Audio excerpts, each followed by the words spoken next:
Recently, I was asked what I think is the most distinctive feature of being Jewish or working in a Jewish organization.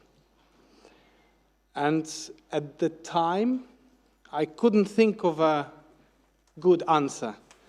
So I said something about the sense of mission and the ability to contribute in the preservation and development of Jewish life, which is true, but I didn't like my first answer.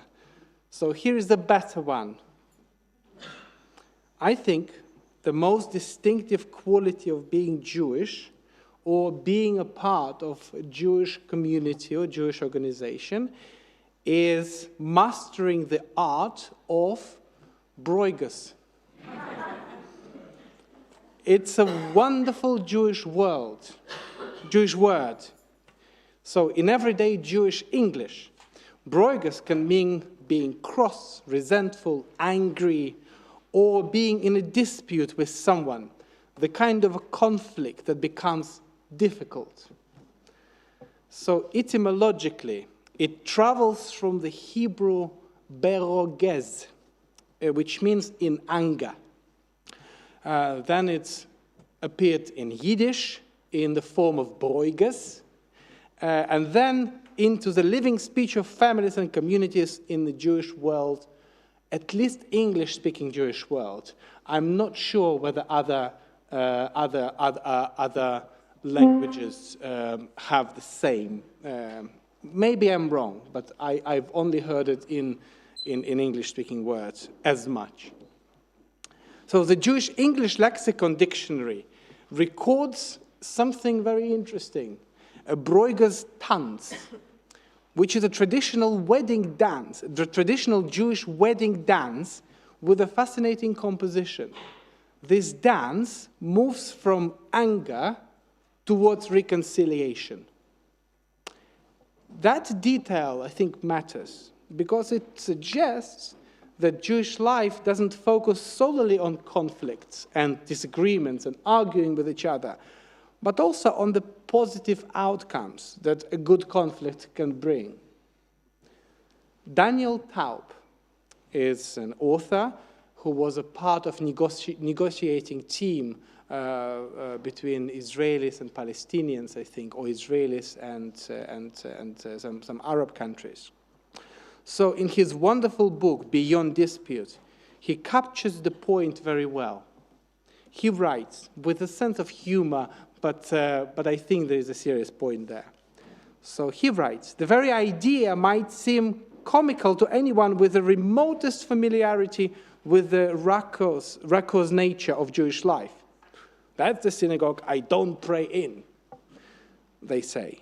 Or the colorful imagery of Yiddish curses, for example, may your teeth fall out except one, and that one should give you toothache. So broigus, he writes, emotive arguing with a heavy dose of grievance and umbrage, sometimes seems to be a Jewish national sport.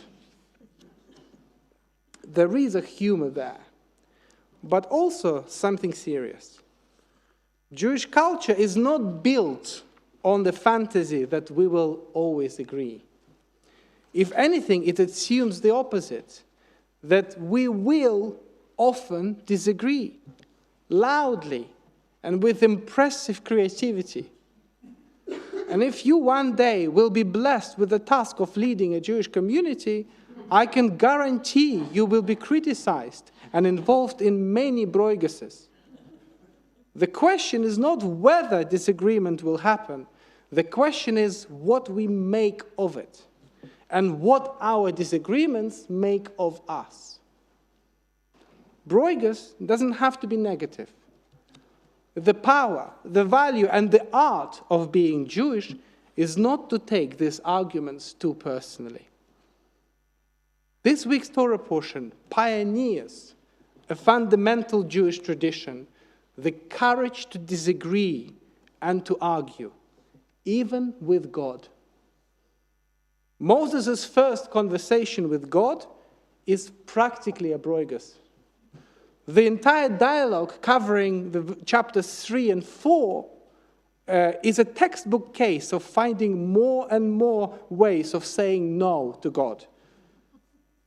We just started, and we only listed two arguments that Moses made to God for saying, no, I'm not coming. Who am I? I'm a very little one. And then, no, they will not believe me. I don't even know your name, God. And then he said no and no and no again and again. As a result, God even seems angry with Moses. And I think that moment should make us pause. God is angry, or it seems to me from reading this Torah portion. And yet God continues the conversation. God doesn't erase or punish Moses for his reluctance and disobedience. God accommodates him and brings his brother Aaron into the story as a helper. The central redemption story of the Jewish people begins with disagreement. So perhaps the problem is not about disagreements. Perhaps the problem is what we do when disagreements make us uncomfortable. Is anger always wrong?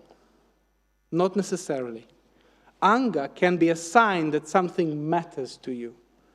You're not going to be angry about something you don't care about.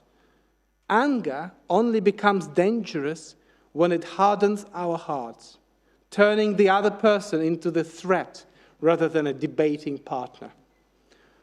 Would you rather live in a world where everyone always says yes to you? A polite, compliant world?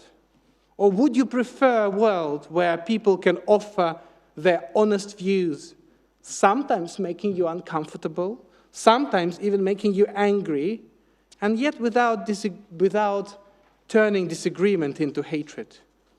I think many of us prefer the second world, not because it is easier, but because it is real and it challenges people to grow. That brings me to the most liberating feature of the Hebrew Bible. Biblical characters are not perfect. They are not born ready to lead. They are complicated, unfinished people who make mistakes and gradually grow into their role and responsibility. Moses began his journey to leadership as a very unlikely and, I would dare to say, incompetent candidate. To begin with, he was a murderer who ran away from the crime scene. He couldn't speak in public, and he refused to take responsibility when it was clearly needed and when he was asked to. So what makes a good leader according to our tradition? There is a piece of Talmud that offers a view into it. Bar Kapara taught, if the price of the merchandise has declined, jump and purchase it. What does it mean? And where there is nobody, be the one. Where there is no one to fill a particular role, take that role upon yourself. And another rabbi, Abaye, said, infer from this that where there is someone, do not be the one. The main focus here, which I think is important here, is not the person, it's not people, but the need of the community. It's about noticing what's lacking and being willing to serve. It's about taking responsibility where there is a gap and having the decency not to become a rival where there is no gap. This is why I think disagreement is not a threat to a Jewish life, but a very important tool. Done well, disagreement is one of Judaism's engines. It allows us to express our views without the risk of sounding offensive. And most importantly, good and healthy disagreement protects us from arrogance. Our world today is a world of strong opinions, strong hands, and strong leaders. There are enough people who introduce that, what they call decisiveness in our life. There are too many people calling for mass deportations, punishments, and thoughtless justice. The available space today, the gap in the world, is compassion, understanding, and mutual respect. The truth is probably somewhere in between. We do, of course, need to have conversation about immigration, about justice. This is why the task of us, liberal-minded progressive Jews, is to present our argument well, state our case in order to influence and learn from others. It is this approach to the arguments that I think is crucial in understanding Judaism and offering something positive to this world. Daniel Taub's book starts with 3 chapters that introduce a very Jewish way of thinking about arguments, which I think is an important message for our world today. And these are just the names of the chapters. First, he thinks about the concept of truth. He says that there is an ultimate absolute truth according to Judaism, but it doesn't belong to people. It is beyond us. Therefore, each of us can only ever see a small part of truth. Therefore, the goal is to hold our beliefs with humility, knowing that we might be missing something while still retaining our ability to learn and grow. In the second chapter, the book shifts from truth to difference. Instead of treating disagreement as a problem, it suggests that different perspectives can exist side by side and that we can search for truth together through honest, respectful conversation. Both sides of the argument must be open to learning from the other. Third, it brings these 2 ideas together in what Jewish tradition calls argument for the sake of heaven, machloket l'shem shamayim. The idea is that the path to truth is linked to how we engage with other people. So we learn not just to tolerate disagreement, but to make space for it. Because strong relationships and strong identities are not weakened by difference. They can be strengthened by learning from all sides of the argument. Perhaps the distinctive feature of Jewish communal life is not simply that the fact that we argue.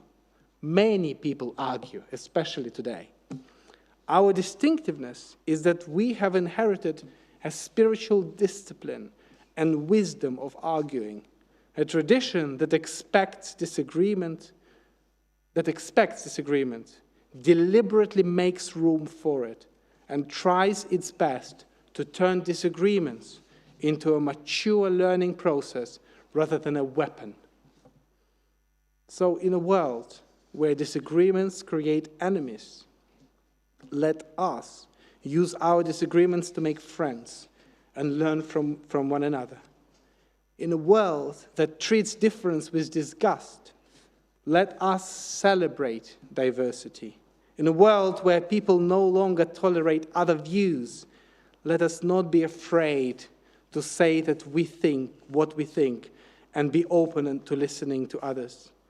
And in a world that turns to an authoritarian strong hand, let us remain transparent, open, and respectful of each other. Shabbat Shalom.